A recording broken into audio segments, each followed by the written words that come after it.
Mathematics में last class में हम लोगों ने क्या कंप्लीट कर लिया है? Vector algebra.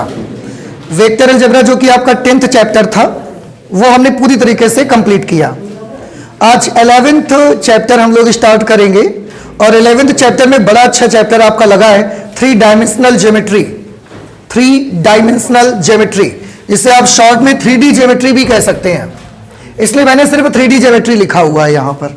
आप चाहें तो पूरा नाम लिख सकते हैं 3 डायमेंशनल ज्योमेट्री, ठीक है ना। ये एक बड़ा ही बढ़िया और बड़ा मतलब अच्छा चैप्टर है यार। वो एक्चुअली क्या है ना, इसमें वैसे मैं आपको बता दूं, वैसे जो स्टूडेंट्स होते हैं ना, मैंने अधिकतर देखा है कि स्टूडेंट्स को ये बोलते हुए कि 3 डायमेंशनल ज्योमेट्री एक this is one of the toughest chapter in class 12th mathematics. कक्षा 12 की मैथमेटिक्स में जो डिफिकल्ट चैप्टर्स स्टूडेंट्स मानते हैं, उनमें से ये एक चैप्टर है। उनको लगा करता है ये बड़ा डिफिकल्ट है, पर मुझे लगता है कि शायद ये बड़ा आसान चैप्टर होता है यार। बस आपको कुछ काम करने हैं, आपको कुछ काम ये करना है। पहला काम तो ये करना है कि आपको जो बताया जाएगा उसके लिए आपको अपनी इमेजिनेशंस को थोड़ा स्ट्रांग करना है पहले की तुलना में। इमेजिनेशंस मतलब अपनी कल्पनाएं, जिनको अगर आपको चीजें ऐसे नहीं दिखती हैं सामने तो आपको उसे सोचना है। फिर तो वैसे पूरी कोशिश करूंगा मैं चित्र बना करके पूरे डिमॉन्स्ट्रेशन के साथ आपको वो चीजें समझाई जाए, पर फिर भी मैं पूरी कोशिश कर लूंगा। लेकिन आप अगर इतनी सी भी इमेजिनेशन नहीं करोगे तो फिर मेरे लिए बहुत प्रॉब्लम होगा। तो थोड़ी सी इमेजिनेशंस को बढ़ानी है और इसके बाद देखिएगा चीजें कितनी आसान हो जाती हैं। आपका ये इल्यूजन खत्म हो जाएगा कि एक डिफिकल्ट चैप्टर है। जो हमारे 3 डायमेंशनल ज्योमेट्री होती है, इसमें सबसे पहले आज हम लोग करेंगे चैप्टर जो एक्सरसाइज 11.1 है उसका इंट्रोडक्शन। एक्सरसाइज 11.1 का इंट्रोडक्शन। और इसीलिए ना आप जानती हैं जो 3D ज्योमेट्री ना, इसमें वेक्टर का बहुत यूज है, वेक्टर का बहुत यूज है। और यही रीजन है कि उन्होंने सबसे पहले 10th चैप्टर में वेक्टर रखा है, ताकि बच्चा पहले वेक्टर पढ़ेगा और वेक्टर पढ़ने के बाद वो आकर के 3 डायमेंशनल ज्योमेट्री पढ़ेगा, फिर उसको कोई प्रॉब्लम नहीं आएगा। अब प्रॉब्लम उन बच्चों को आता है जिन्होंने वेक्टर नहीं पढ़ा है। तो अगर आपने वेक्टर को अच्छे से नहीं पढ़ा, उसकी सारी चीजें याद नहीं है, तो जब हम 3 डायमेंशनल ज्योमेट्री में करेंगे जो भी, तो वो आपको थोड़ा सा प्रॉब्लमेटिक होगा। तो अगर आपने वेक्टर नहीं पढ़ा है तो आप वहां से पढ़िए पहले वेक्टर को, और इसके बाद आपको प्रैक्टिस भी, जैसे कि जो भी चीज आपको बताई जाती है। बच्चों की सबसे बड़ी कमी ये भी होती है ना कि आज उनको जो बता दो यहां पर उनको लगता है बस अब हमें सब आ गया। आप घर जाकर प्रैक्टिस भी करिए हर चीज की, क्योंकि practice makes a man perfect. इसलिए अगर प्रॉपर प्रैक्टिस आप नहीं करते हैं रेगुलरली, तो रेगुलर प्रैक्टिस बहुत जरूरत है अगर आप ये सारे चैप्टर्स कर रहे हैं तो। ठीक है, बातें तो होती रहेंगी हमारी आपकी, पर हम स्टार्ट करते हैं अपने चैप्टर को। उसमें सबसे पहले जो मुझे पहला आर्टिकल दिख रहा है कि मुझे जो कराना है वो ये है कि लिखा है रेखा के दिक कोसाइन और दिक अनुपात। ये चीज आपने ना दिक कोसाइन और दिक अनुपात ना आपने वेक्टर में पढ़ा हुआ है। देखो अब देखो वहां की चीजें आ गई ना यहाँ पे, लेकिन वेक्टर में जो दिक कोसाइन और दिक अनुपात आपने पढ़े हैं, क्या पढ़ा हुआ है, याद है कुछ आपको? वेक्टर और रेखा, एक चीज और मैं बता दूं, वेक्टर में और रेखा में यहां लिखा हुआ है direction cosines and direction ratios of a line. एक रेखा के दिक कोज्याएं और दिक अनुपात, मैं नोट कर लेता हूं, आप भी हेडिंग बना लीजिए। Direction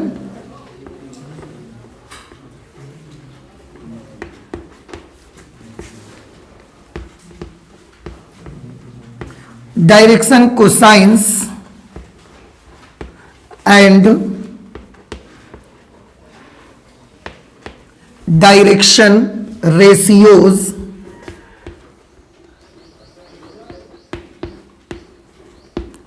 of a line. We have to study about this article, direction cosines and direction ratios of a line. लेकिन इसको बताने से पहले ना, इसको बताने से पहले मैं एक बार आपको वेक्टर की ओर रुख करना चाहूंगा। आप देखिए कि वहां पर डायरेक्शन कोसाइंस और डायरेक्शन रेशियोज आप कैसे निकालते थे, किसको कहा जाता था डायरेक्शन कोसाइंस और डायरेक्शन रेशियोज। इसमें यहां पर हमने जैसे कि एक फिगर बनाया, suppose this is x axis, y axis and z axis. यहां पर हमने इस तरीके का एक फिगर बना लिया।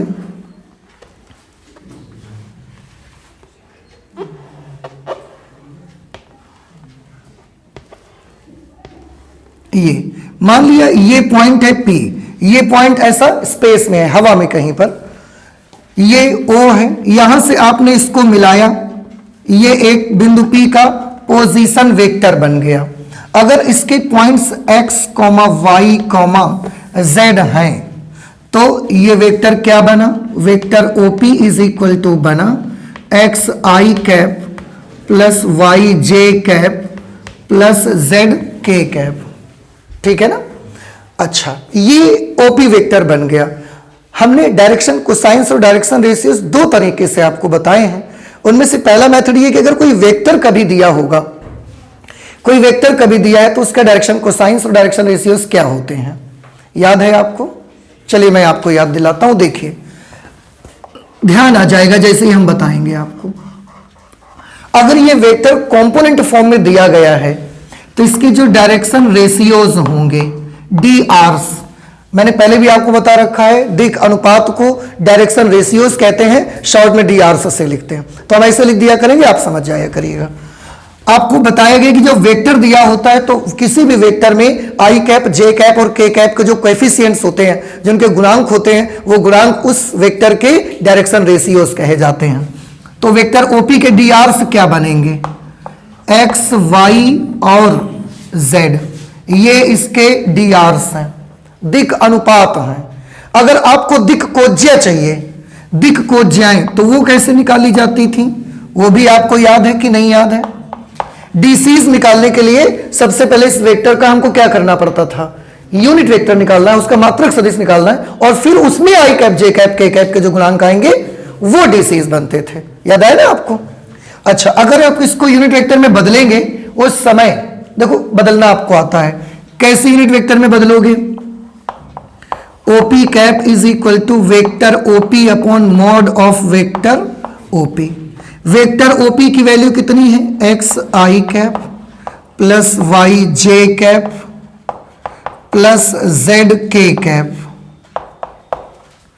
अपॉन मॉड्यूलस ऑफ OP करोगे तो under root x square plus y square plus z square. इसके बाद DCs हम बता देते थे, डायरेक्शन कोसाइंस को LMN से लिखते थे। L की वैल्यू इसकी कितनी आएगी, x upon under root x square plus y square plus z square.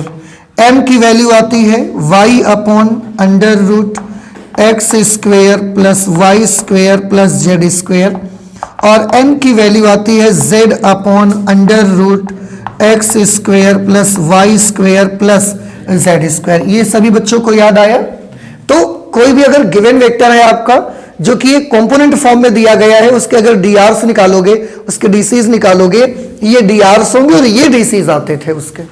एक तरीका और भी हमारे पास DR और DCs निकालने का रहता था। क्या तरीका रहता था, थोड़ा गौर से देखिएगा।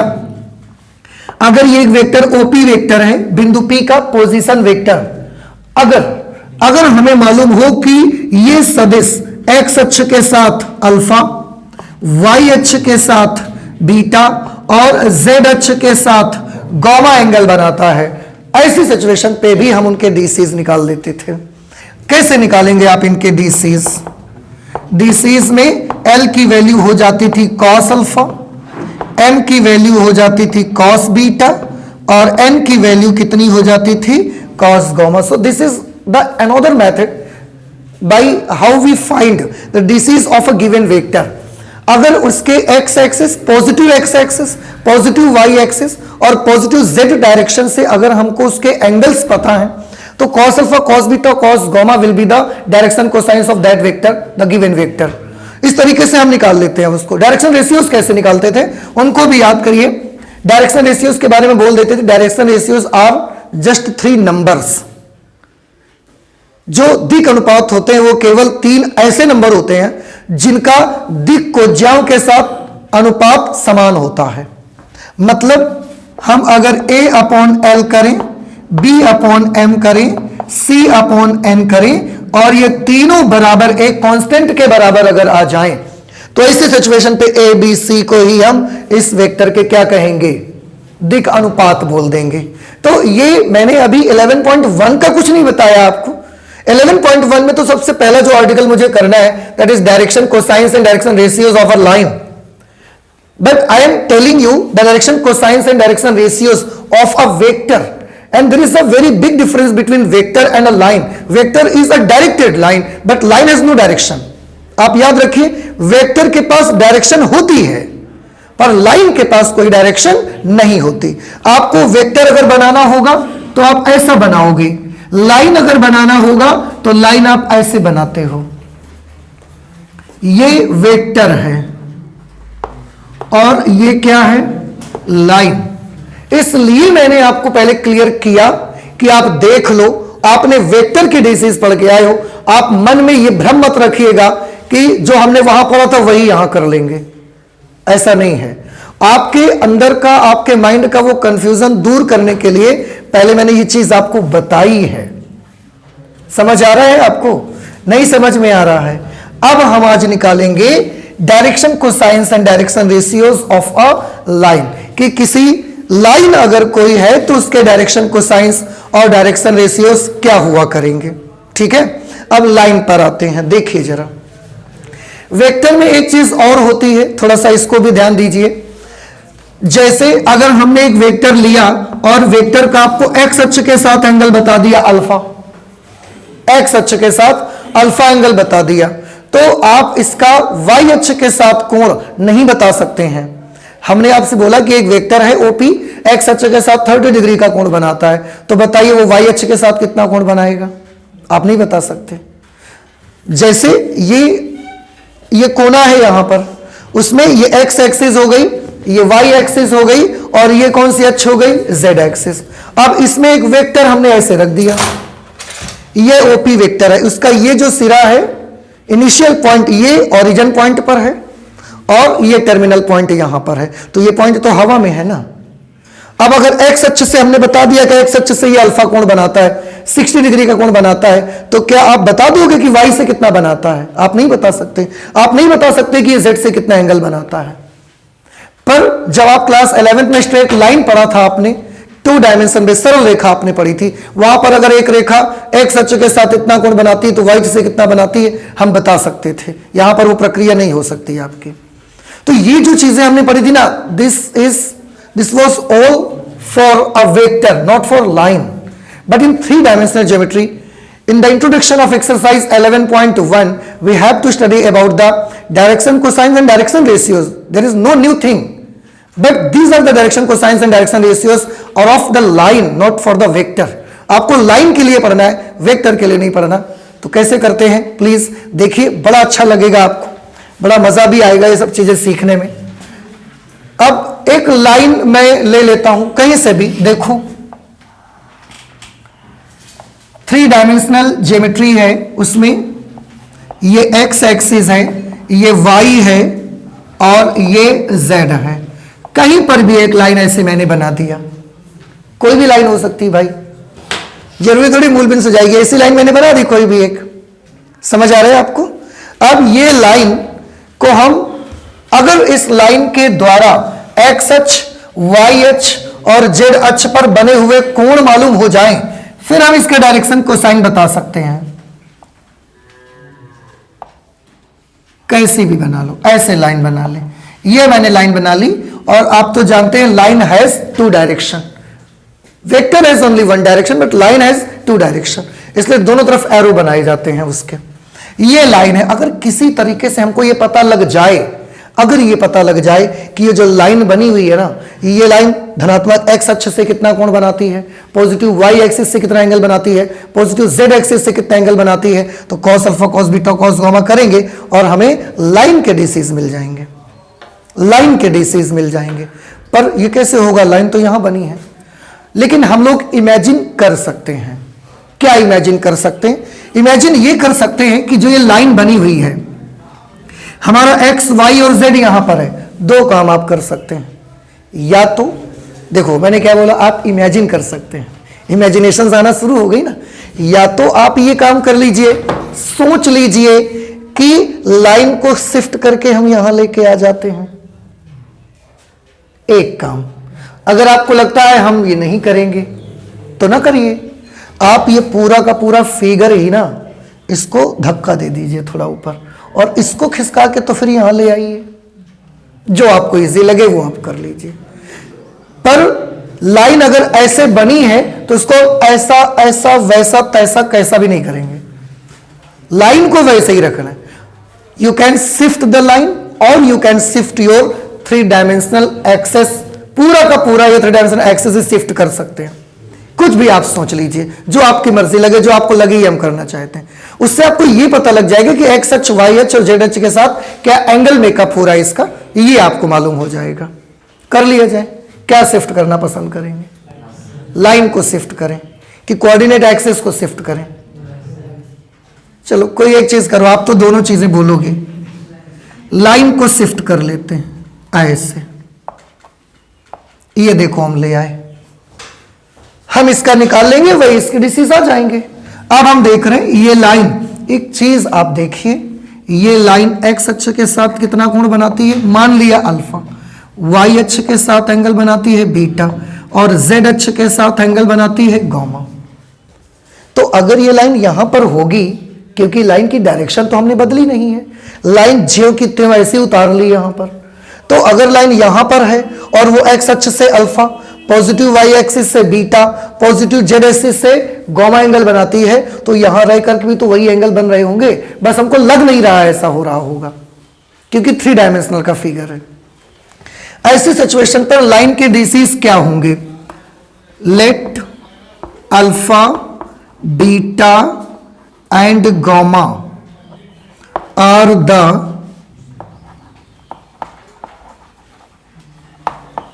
Direction angles of line L. इसलिए डीसीज क्या आएंगे लाइन के? डीसीज ऑफ लाइन, लाइन के डीसीज बन जाएंगे L is equal to cos alpha, M is equal to cos beta और N is equal to cos gamma. अब इसमें एक छोटी सी प्रॉब्लम एक ये है, थोड़ा सा आप देखिएगा, वेक्टर में होता था तो केवल एक डायरेक्शन ही होती थी, एक ही तरफ उसकी डायरेक्शन रहती थी, पर लाइन में तो बउआ दोनों तरफ डायरेक्शन है। और अगर दोनों तरफ डायरेक्शन है तो आप एक चीज सोच सकते हैं। क्या आप सोच सकते हैं? आपको ऑब्जेक्शन करना चाहिए था पर आपने नहीं किया। क्या ये लाइन है तो क्या अगर ये लाइन है तो ये लाइन का हिस्सा नहीं है? डायरेक्शन लाइन की इधर भी है, डायरेक्शन लाइन की इधर भी है, line has both the directions. तो आपने फिर धन एक्स अक्ष से यही एंगल क्यों नापा? धन एक्स अक्ष से लाइन का ये एंगल भी तो हो सकता है। सोचिए थोड़ा सा, because this is line, this is not vector. मैं बार बार आपसे बोल रहा हूं, वेक्टर की केवल एक दिशा होती है, लाइन की दोनों दिशाएं होती हैं। तो लाइन अगर बनाइए तो ये डायरेक्शन भी ले सकते हैं और ये डायरेक्शन भी ले सकते हैं, फिर भी इधर से ही एंगल क्यों नाप रहे हैं आप? अगर एक अक्ष है और लाइन उस पर काट रही है, जा रही है, तो वो लाइन अगर इधर से एंगल बना रही है कुछ, तो इधर से भी तो कुछ एंगल बना रही होगी वो। आप यहां पर चित्र देखिए, अगर हम केवल एक एक्सिस आपको बना के दिखाएं, मान लेते हैं ये एक्स एक्सिस है और ये हमने एक लाइन बना दी, ये हमने एक लाइन बना दी। अब ये एक्स एक्सिस है और ये हमने लाइन बना दी है। जो लाइन है वो धन एक्स अक्ष के साथ ये कोण बनाती है, बड़ा अच्छा है, लेकिन यही लाइन धन एक्स अक्ष के साथ ये वाला एंगल भी तो बनाती है। तो एक लाइन धन एक्स अक्ष के साथ एक नहीं बल्कि दो एंगल बनाती है, और आपने तो केवल एक लेके ही डायरेक्शन को साइन डिसाइड कर दिया। ये नहीं होना चाहिए। तो ये एंगल कितना बनेगा? आपको नहीं लगता कि ये एंगल पाई माइनस अल्फा हो जाना चाहिए? अगर एक रेखा एक्स अक्ष के साथ ये एंगल अल्फा बनाती है तो ये पूरा एंगल कितने का आएगा? 180 डिग्री। उस 180 में ये अल्फा माइनस कर दोगे तो कितना बन जाएगा? 180 माइनस अल्फा। तो ये वाली लाइन के लिए अगर कोई पूछेगा कि धन एक्स अक्ष से कितना कोण बनाती है, तो रेखा धन एक्स अक्ष के साथ में अल्फा कोण भी बनाती है और पाई माइनस अल्फा कोण भी तो बनाती है। ऐसे ही अगर एक लाइन वाई अक्ष के साथ बीटा एंगल बनाती है तो ये लाइन वाई अक्ष के साथ पाई माइनस बीटा एंगल भी तो बना रही होगी कहीं ना कहीं। भले वो चित्र में हम नहीं दिखा पाते आपको, वो नहीं हमको लगता है कि ऐसा होगा। ऐसे ही अगर एक लाइन जेड एक्सिस के साथ पॉजिटिव जेड डायरेक्शन के साथ गामा एंगल बनाती है तो वो लाइन पॉजिटिव जेड डायरेक्शन के साथ पाई माइनस गामा एंगल भी तो बनाएगी। इसलिए एक लाइन के डायरेक्शन एंगल्स अल्फा, बीटा और गामा अगर हैं तो उसी लाइन के डायरेक्शन एंगल्स पाई minus alpha, pi minus beta और पाई माइनस गामा भी तो होने चाहिए। समझ में आ रहा है? जैसे ये एक्स अक्ष बनाए इसे वाई और जेड अक्ष के साथ, ये चीज क्लियर हुई आपको? तो लाइन के डायरेक्शन एंगल अगर पाई माइनस अल्फा, डायरेक्शन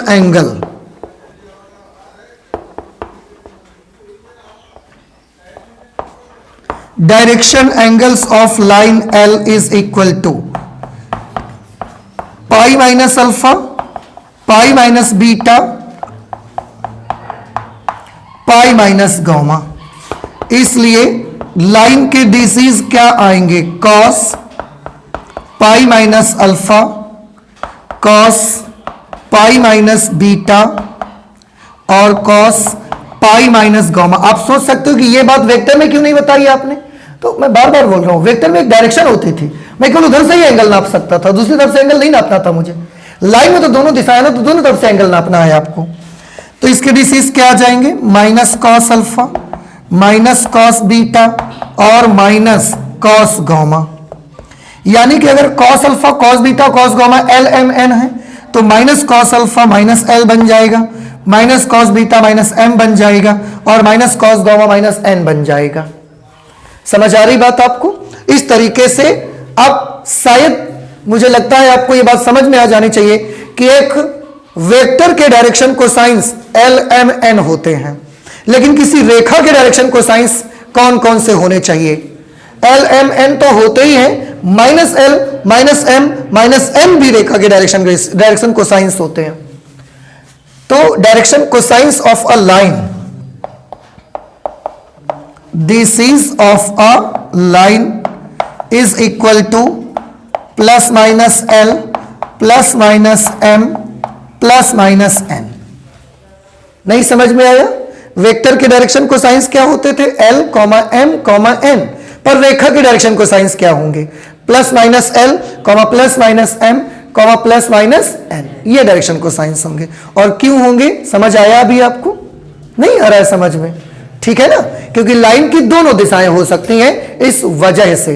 और हम चाहें तो यह भी आपको बता सकते हैं, यह भी आप कह सकते हैं कि वेक्टर में तो डायरेक्शन एक डायरेक्शन, अच्छा बताइए मुझे, वेक्टर में एक डायरेक्शन कोसाइन होती है कि डायरेक्शन कोसाइंस का एक सेट होता है? सोचिए क्या कह सकते हैं? वेक्टर में एक दिक्कोज्या होती है या दिक्कोज्याओं का एक सेट होता है? हाँ, vector has one set of direction cosines, but now you are seeing in the line that line has two sets of direction cosines। नहीं समझ में आया? वेक्टर में दिक्कोज्याओं का पूरा एक सेट होता है, एक दिक्कोज्या नहीं होती। लेकिन रेखा में दिक्कोज्याओं के ऐसे दो सेट होते हैं। ठीक है ना? तो इसको भी नोट करेंगे कहीं, बड़ी अच्छी सी चीज है, यहां नोट कर देते हैं, जगह है।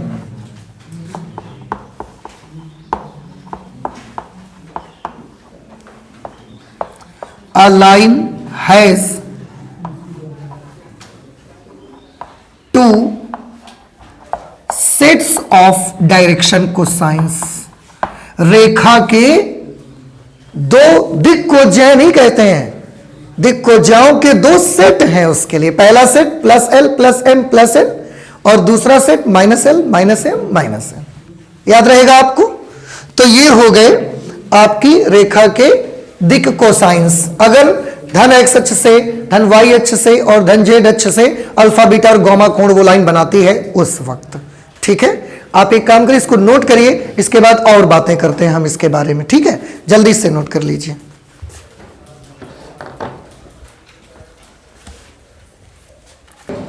अभी हमने एक रेखा के दिक् कोज्याएं देखी हैं, डायरेक्शन कोसाइंस, डायरेक्शन रेशियोज भी देख लेते हैं। जैसे कि डायरेक्शन रेशियो होते क्या हैं, ये आपको वेक्टर में भी बताया गया है। डायरेक्शन रेशियोज ऐसे 3 नंबर होते हैं, दे आर जस्ट 3 नंबर्स, जो कि डायरेक्शन कोसाइंस के समानुपाती होते हैं।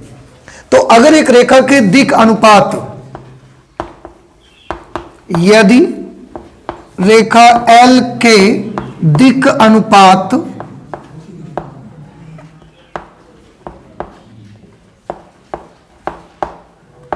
यदि रेखा L के दिक् अनुपात A B C हैं, तो इनका रिलेशन दिक् कोज्याओं से कैसा होता है? इनका रिलेशन दिक् कोज्याओं से ऐसा होता है कि A upon L, B upon M और C अपॉन N, तीनों का ये जो रेशियो रहता है, ये तीनों रेशियोस एक कांस्टेंट के बराबर होते हैं। मतलब ये जो दिक् अनुपात होते हैं वो दिक् कोज्याओं के समानुपाती होते हैं। मतलब अगर दिक् अनुपातों का हम दिक् कोज्याओं के साथ अनुपात निकालें तो सब अनुपात आपस में कैसे आ जाएंगे? बराबर आ जाएंगे। अब ये तो होते हैं दिक् अनुपात। एक चीज और, ये क्या के का मान कितना होना चाहिए? आंसर इसकी जगह कोई भी कांस्टेंट आ सकता है। देखो यहां से एक बड़ी बढ़िया चीज हम आपको सिखाना चाहते हैं, आप ध्यान से समझ लीजिए। क्या हम आपको सिखाना चाहते हैं? आपने देखा कि दिक् अनुपात किसको कहते हैं? दिक् अनुपात ऐसे 3 नंबरों को कहा जाता है जो दिक् कोज्याओं से समानुपाती हो। तो A upon L, B upon M, C upon N का मान अगर सेम है, अर्थात एक कांस्टेंट के बराबर है, मान तीनों का बराबर है किसी न किसी कांस्टेंट के, तो हम बोल सकते हैं कि A B C क्या चीज है? A B C दिक् अनुपात है। इतनी बात क्लियर हो गई आपको? ठीक। अब ये आप मुझे बताइए, उस समय K का मान कितना होना चाहिए? क्या 1 होना चाहिए? नहीं होना चाहिए। तो क्या 2 होना चाहिए? 3 होना चाहिए? कितना होना चाहिए? अच्छा, अगर 1 2 3 नहीं होना चाहिए तो क्या होना चाहिए? K की वैल्यू कितनी होनी चाहिए?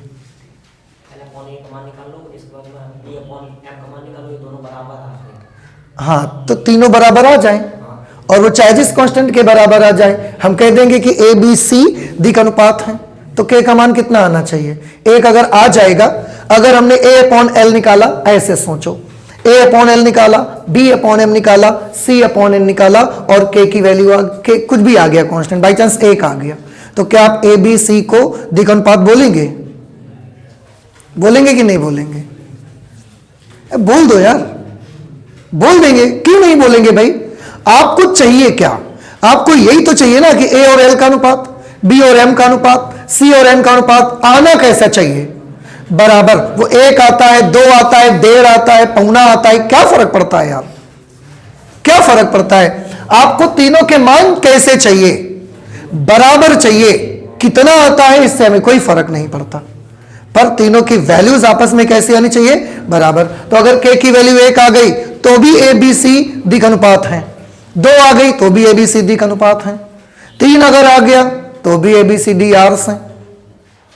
तो क्या क्या आने पर ये D Rs रहेंगे? ऐसे असंख्य वैल्यूज K की हो सकती हैं जिस पर हम बोल सकेंगे कि A B और C क्या हैं? दिक् अनुपात हैं। अब हम आपको ये बताना चाहते थे कि एक रेखा के लिए दिक् कोज्याओं के तो केवल 2 ही सेट होते हैं, लेकिन एक रेखा के लिए दिक् अनुपात के असंख्य सेट होते हैं। नहीं समझ में बात आई? आपको क्या चाहिए? What should you want? आपको केवल यही चाहिए ना, A और L का अनुपात, B और M का अनुपात, C और N का अनुपात, ये तीनों ही अनुपात आप कैसा चाहते हैं? बराबर। कि आप ये वेट कर रहे हो कि 1 आएगा कि 2 आएगा कि 3 आएगा, तुम्हें बराबर चाहिए ना। हम कहते हैं अगर वो 1.5 भी आता है, तीनों बराबर आ गए 1.5, क्या प्रॉब्लम है? आने दो ना। आपको बराबर चाहिए, क्या चाहिए इसका जिक्र नहीं है। तो अगर ये 1 आता है, 2 आता है, 10 आता है, 1 lakhs आता है, 1000 आता है, 1.5 आता है, doesn't matter, all the 3 ratios should be equal to each other. क्या आता है, आई डोंट केयर, बराबर चाहिए मुझे, बस इसका मुझे चिंता है कि बराबर होगा कि नहीं होगा। इसलिए एबीसी के कितने मान हो सकते हैं आप समझ सकते हैं, असंख्य मान हो सकते हैं। हमने ए और एल का, बी और एम का, सी और एन का अनुपात निकाला, बराबर आ गया, 1 आ गया तो भी वो एबीसीडी का अनुपात है, 2 आ गया तो भी एबीसीडी का अनुपात है, 1 लाख आ गया तो भी एबीसीडी का अनुपात है, 1.5 आया तो भी एबीसीडी का अनुपात है। तो एबीसीडी का अनुपात कब कब रहेंगे? आंसर है, जिस तरीके से एक लाइन के दिक् कोज्याओं के केवल 2 सेट होते हैं, लेकिन एक लाइन की दिक् अनुपात के असंख्य सेट होते हैं। So a line has infinitely many DRs, किसी भी लाइन में असंख्य सेट होंगे, किसके?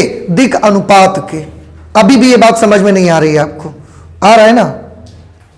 नहीं आ रहा समझ में? आ रहा है तो इसको नोट कर लीजिए। फिर एक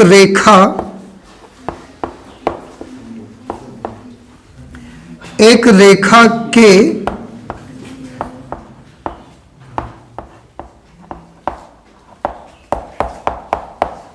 दिक् अनुपातों के असंख्य सेट हो सकते हैं।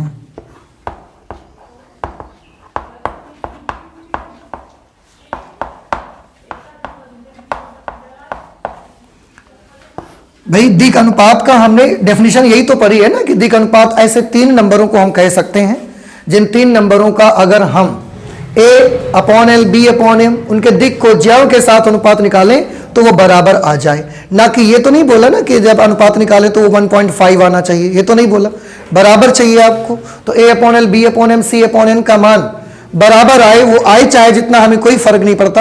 अगर ऐसा आप देखोगे तो A, B और C के असंख्य ऐसी वैल्यूज हो सकती हैं जो इसके साथ बराबर रेशियो रखते होंगे, और इसीलिए एक रेखा के दिक् अनुपातों के असंख्य सेट हो सकते हैं, यह भी आपको ध्यान रखना है।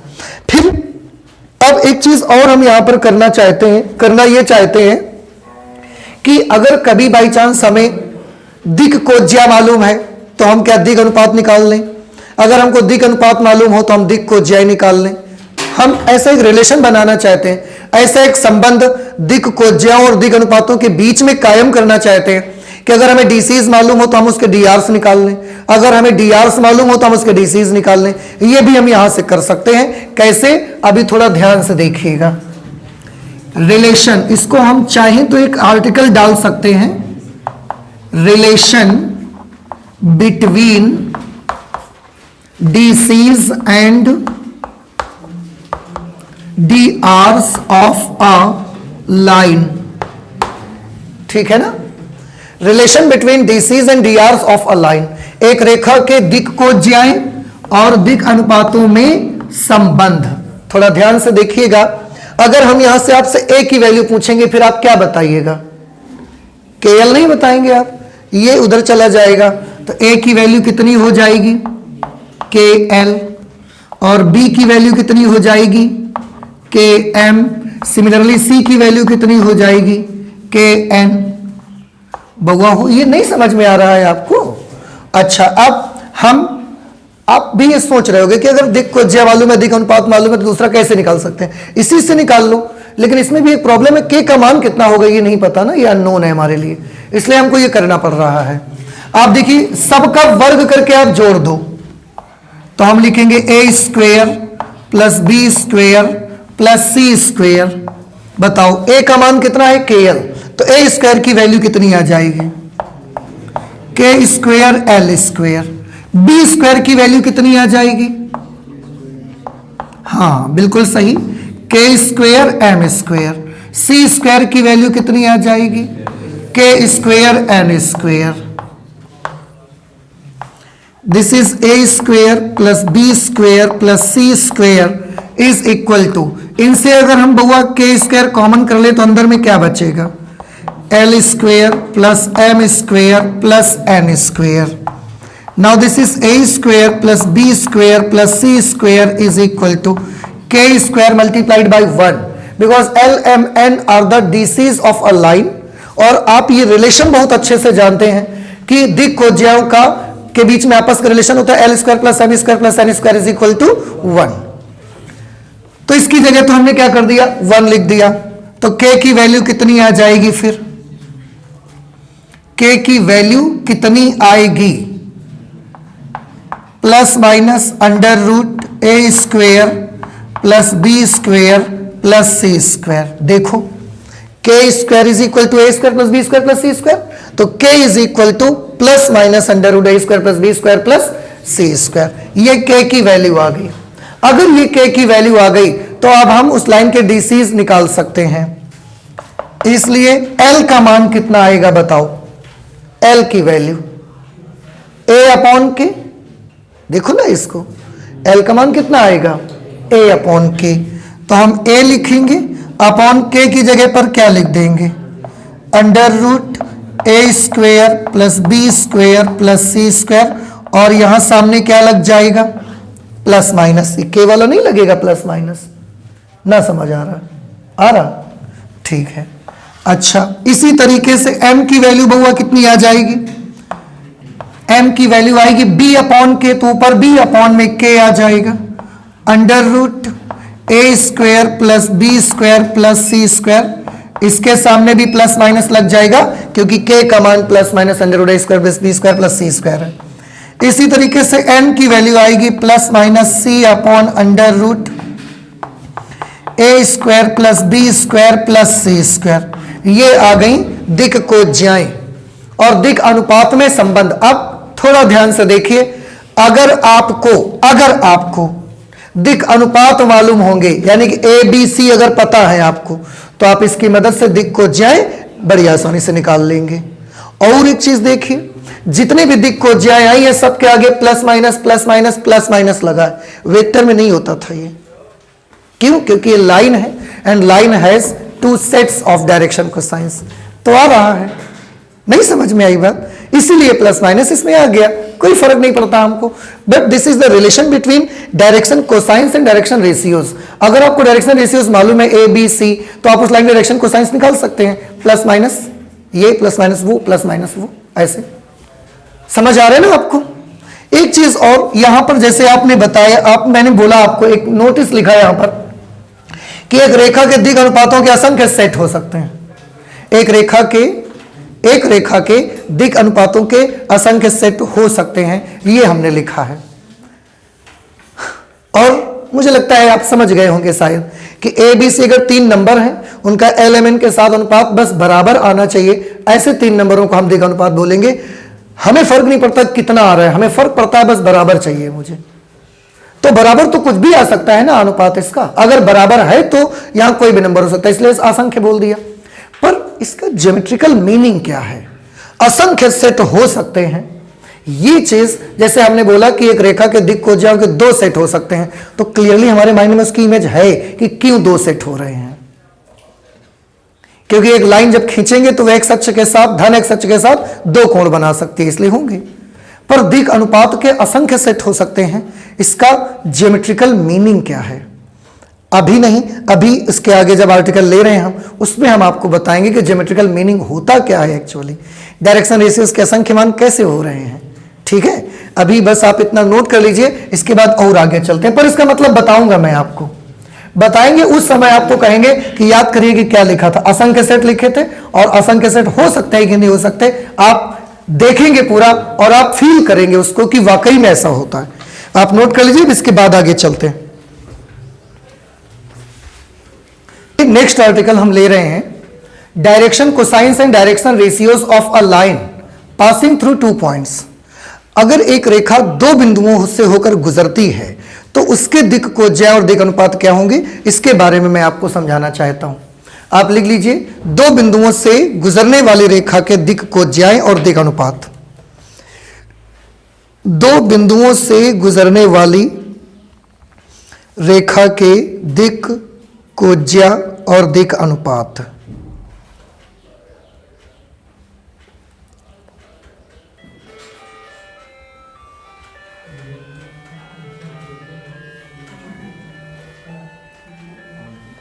दो बिंदुओं से होकर गुजरने वाली रेखा की दिक कोज्याएं और दिक् अनुपात।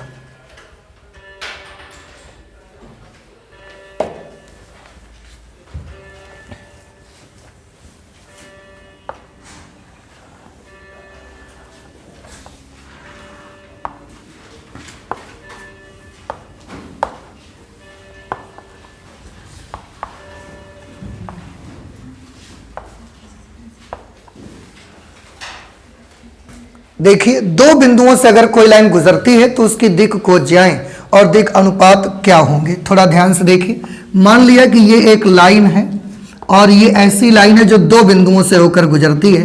एक पॉइंट यहां पर है, कुछ भी मान लो आप, P मान लीजिए, x1 y1 z1, और दूसरा पॉइंट यहां पर Q है x2 y2 z2। तो इन दो बिंदुओं से अगर गुजरने वाली कोई लाइन है तो उसकी दिक् कोज्याएं क्या होंगी, उसके डीसीज आएंगे आपके x2 माइनस x1, जैसे L M N के ये मान होंगे, डीसीज L का मान होगा x2 minus x1 upon P से Q तक का टोटल डिस्टेंस जो आएगा। अगर m आप देखेंगे तो उसकी वैल्यू आएगी y2 minus y1 upon PQ की लेंथ, और n की वैल्यू अगर देखेंगे तो आएगी z2 minus z1 upon P से Q तक की लेंथ। ये इनके डीसीज आएंगे उस वक्त। आप सोचोगे लाइन है तो दो डीसीज होने चाहिए, तो आप दूसरा कर लो, माइनस यहां से कॉमन करो तो माइनस x कितना आ जाएगा, माइनस कॉमन करोगे तो बाहर x1 माइनस x2, वो दूसरा वाला बन जाएगा आपका minus l minus m minus n वाला। उससे कोई फर्क नहीं पड़ता। अभी आप इतना देखो कि ये एक लाइन अगर दो बिंदुओं से गुजरती है तो उसके ये डीसीज कैसे बन गए, x2 minus x1 upon P Q, y2 minus y1 upon P Q, z2 minus z1 upon P Q, ये कैसे आ गए, थोड़ा सा समझने की जरूरत है। फिर से वही काम हम करना चाहते हैं, या तो अपना पूरा कोऑर्डिनेट एक्सिस उठा के यहां ले जाओ इस जगह पर, और या तो लाइन को शिफ्ट करके ले आओ। आप थोड़ा सा समझना है मुझे गौर से, और यहां पर आपकी इमेजिनेशन बहुत स्ट्रांग होनी चाहिए ये चीज समझने के लिए। ये लाइन हम यहां पर ले आए, ये पॉइंट है P और ये कौन सा पॉइंट है Q, और ये देखिए बेटा, ये जो आप देख रहे हैं ना इसको, ये एक्स वाई तल है, ठीक है, कुछ लग रहा है ऐसा, एक्स वाई तल नीचे जमीन में बना हुआ है, ये ऐसा एक प्लेन बना हुआ है और उस पर एक वेक्टर बना दिया गया है, ये ऐसा वेक्टर बना दिया गया है। कुछ बात समझ आ रही है आपको? देखिए अब इसमें थोड़ा ध्यान से देखें, कहीं का भी एंगल मान लिया, थोड़ी देर के लिए एक काम कर लेते हैं अपने समझने के लिए, इसको हम x लिखे दे रहे हैं और इसको y लिखे दे रहे हैं। मान लिया कि x अक्ष के साथ ये थीटा कोण बनाती है, ठीक है। अब हम क्या करेंगे, यहां से हम इस पर एक लंब डाल देंगे, ये जो एक्स वाई तल है, अगर इसको आप सोच चुके हैं तो हम इसको हटा देंगे कि नीचे एक प्लेन जैसा ये होगा। हमने यहां पर एक लंब डाला, यहां से इसको ऐसे मिला दिया, ऐसे, तो ये पूरा का पूरा ट्रायंगल ना नीचे एक्स वाई प्लेन पे रखा हुआ है। ये ऐसे जैसे एक्स वाई प्लेन है, और ये हमने ये क्या बनाया है, ये पी क्यू, और ये लाइन जो नीचे लंब डाली गई है, और एक लाइन जो यहां नीचे आ गई है। कुछ समझ आ रही है ये चीज आपको? फिर से सोचिए, ये नीचे का प्लेन कौन सा प्लेन है, ये एक्स वाई प्लेन जो है तल नीचे ऐसा बना होगा, उस पे ये एक वेक्टर, ये मतलब एक लाइन पास हो रही है। इस लाइन को हमने नीचे शिफ्ट करके यहां ले आए, ऊपर से पास हो रही थी, नीचे शिफ्ट करके यहां ले आए। एक्स अक्ष के साथ इसका एंगल हमने कितना मान लिया, थीटा मान लिया, ठीक है। यहां इसके सिरे से एक हमने लंब यहां नीचे डाला, ये लंब हमने नीचे यहां डाल दिया, ठीक है, और एक यहां से हमने मिलाया। क्या आप बता सकते हैं, ये लाइन तो ऐसे हवा में खड़ी होगी, पर ये लाइन कहां खींची होगी? हाँ, ये लाइन इस एक्स वाई तल में खिंची होगी ऐसे, ठीक है। अगर ये एंगल थीटा है तो ये एंगल कितना होगा बताइए? ये एंगल कितने के बराबर आएगा? ये एंगल भी बेटा थीटा ही रहेगा, आप चाहे जैसे समझ लो। देखो ये एक्स अक्ष है और ये लाइन एक्स अक्ष के समांतर ही तो है,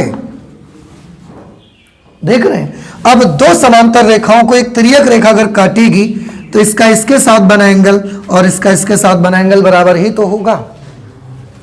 नहीं समझ में आया? आप और एक तरीके से समझ सकते हो। अगर ये तल है, ध्यान से समझने की कोशिश करिएगा, अगर ये तल है उसमें ये क्या है? एक्स एक्सिस, और हमने ऐसा एक वेक्टर बनाया है इस पे। अगर हम आपसे पूछते हैं, ये एक्स एक्सिस है, अगर हम आपसे पूछते हैं कि बताइए ये एक्स अक्ष के साथ कितना कोण बनाता है, तो थोड़ा इधर खिसका के देख लो, ये एंगल नप जाएगा। और ये जो तल पर लाइन खिंची हुई है उसके साथ कितना कोण बनाता है, तो वही बात तो आ रही है। ये लाइन एक्स वाई तल में खिंची हुई है और ये एक्स अक्ष है, ध्यान से देखिएगा, ये एक्स अक्ष है और एक्स वाई तल पर हमने एक लाइन खींच दिया।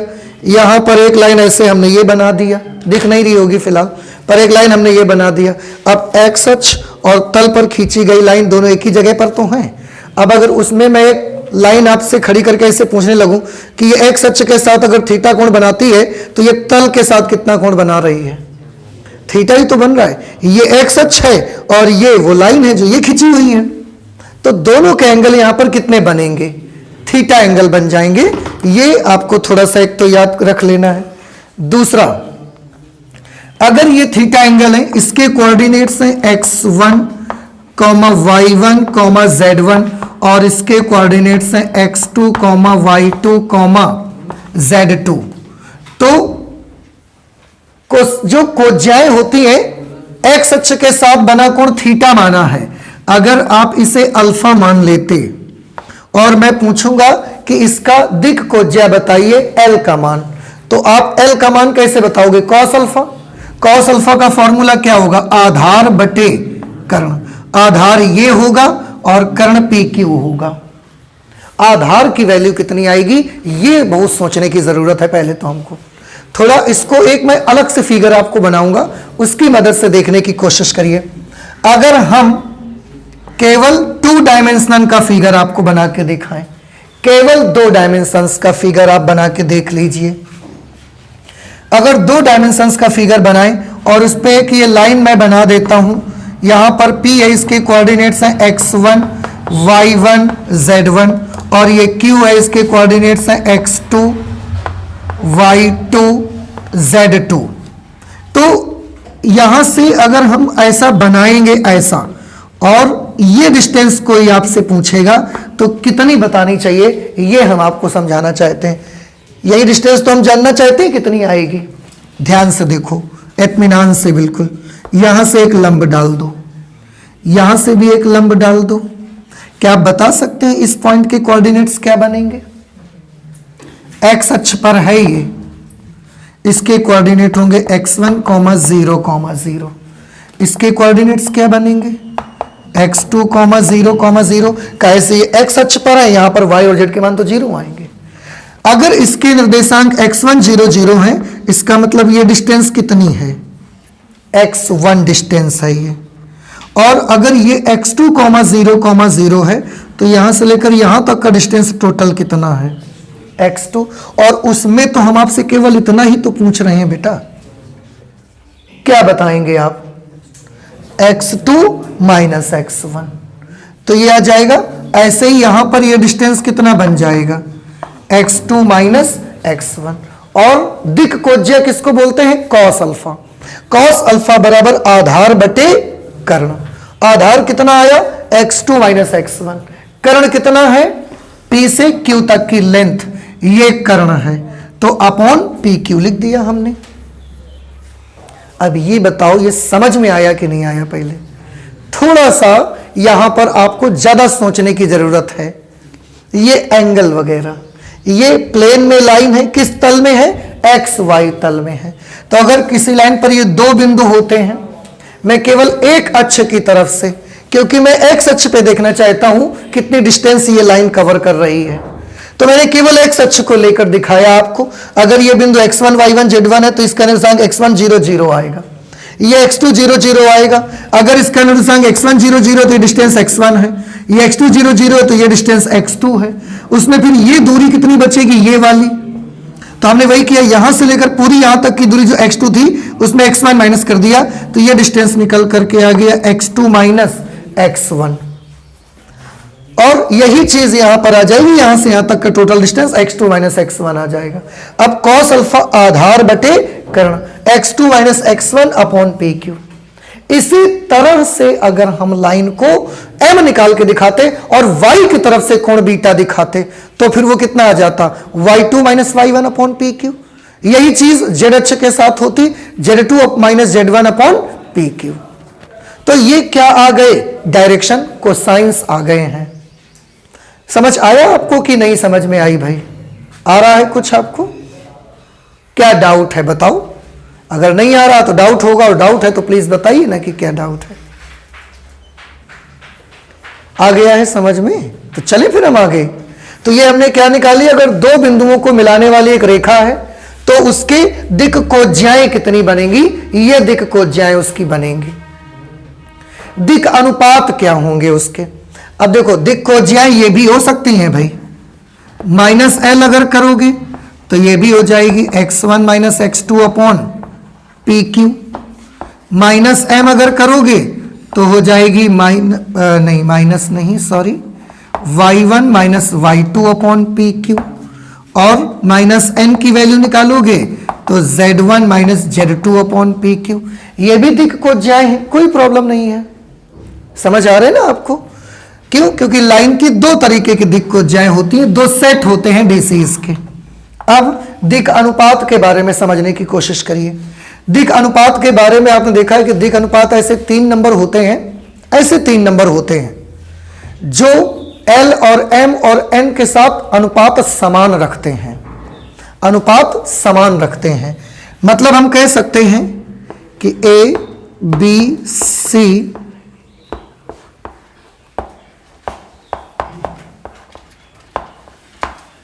दिक् अनुपात हैं तब A अनुपात B अनुपात C बराबर L अनुपात M अनुपात N। पहले बताओ ऐसा लिख सकते हैं कि नहीं? अभी आपको नहीं लगेगा कि लिख सकते हैं। अब आप ये चीज याद करिए, क्या आपने ट्रिग्नोमेट्री में साइन रूल पढ़ा है? साइन रूल नहीं याद आया आपको? Sine A upon A is equal to sine B upon B is equal to sine C upon C। ये तो आया था कभी पढ़ने में। तो इसको कभी कभी ऐसा भी तो लिखा जाता था, साइन A अनुपात साइन B अनुपात साइन C बराबर A अनुपात B अनुपात C। अरे समानुपात होना चाहिए। तो ये समानुपात है, तो sine A sine B sine C का अनुपात A B C के अनुपात के बराबर आना चाहिए, तभी तो अनुपात समान होगा और ये समानुपात कहलाएगा। तो हम अगर ए बी सी दी का अनुपात है तो ए अनुपात बी अनुपात सी बराबर एल अनुपात एम अनुपात एन लिख सकते हैं। एल क्या चीज है ये नोट कर लो, चाहिए नोट कर लो, कुछ भी नोट कर लो। एक ले लो कोई, x2 minus x1 upon P Q अनुपात y2 minus y1 upon P Q अनुपात z2 minus z1 upon P Q. बउआ हो ये सब अनुपात में है, अनुपात में है और सब के अपॉन में पी क्यू आ रहा है। हम चाहें तो सब में पी क्यू का गुणा करवा के पी क्यू को हटा सकते हैं। क्या आ जाएगा? x2 माइनस x1 अनुपात y2 माइनस y1 अनुपात z2 माइनस z1। इसको हमने सिंप्लीफाई कर लिया, देखो सिंप्लीफाई कर लिया हमने, और सिंप्लीफाई करने से हमें क्या मिल गए? दिक् अनुपात। तो अब से याद रख लीजिए कि अगर कोई भी दो बिंदु है x1 y1 z1 x2 y2 z2, इन दो बिंदुओं को मिलाने वाली हमारे पास एक लाइन है, तो उस लाइन की दिक् कोज्याएं क्या बनेंगी? x2 minus x1 upon P Q, y2 minus y1 upon P Q, z2 minus z1 upon P Q. उसके दिक अनुपात क्या होंगे? x2 minus x1, y2 minus y1, z2 minus z1, ये उसके दिक अनुपात आएंगे। नहीं समझ में आया? फिर से देखो, ये एक लाइन है और आप सोचोगे आप तो इस लाइन का बताना था, आपने तो इसका बता दिया। तो बउआ हो, हमने कौन सा लाइन का डायरेक्शन ऐसे वैसे किया है, तो जो इसके आएंगे वही इसके आ जाएंगे, पॉइंट तो हमने वही लिए है ना। ठीक है, अब एक छोटी सी चीज हम आपको यहां से देख लो, वही चीज हम यहां से आपको बताना चाहते हैं। अगर बिंदु x1 y1 z1 x2 y2 z2 है जिससे लाइन गुजरती है, तो इस रेखा के दिक अनुपात क्या होंगे? दिक अनुपात x2 minus x1, y2 minus y1, z2 minus z1, ये उसके दिक अनुपात होंगे। नहीं समझ में आया? आपको ये चीज समझ में आ गई ना अच्छे से? पर एक चीज हो सकता है अभी भी आपको डाउट करे कि अभी तो थोड़ी देर पहले आप बता रहे थे कि दिक अनुपात के असंख्य सेट होते हैं, और अब अगर ये दो बिंदु हैं x1 y1 z1 x2 y2 z2, तो जब इसमें हम इसको माइनस करेंगे, इसमें इसको माइनस करेंगे, इसमें इसको माइनस करेंगे, तो एक ही सेट तो आएगा, असंख्य कहां बने? ये बात सच है कि यहां से एक सेट मिलेगा, पर मैं अब आपको समझाना चाहता हूं what is the geometrical meaning of DRs, दिक अनुपात का ज्यामितीय मीनिंग है क्या एक्चुअली। अभी मैं बोल रहा था ना, अभी थोड़ी देर बाद बताऊंगा मैं आपको। अब आप गौर से देखिए, एक्चुअली दिक अनुपात क्या होते हैं?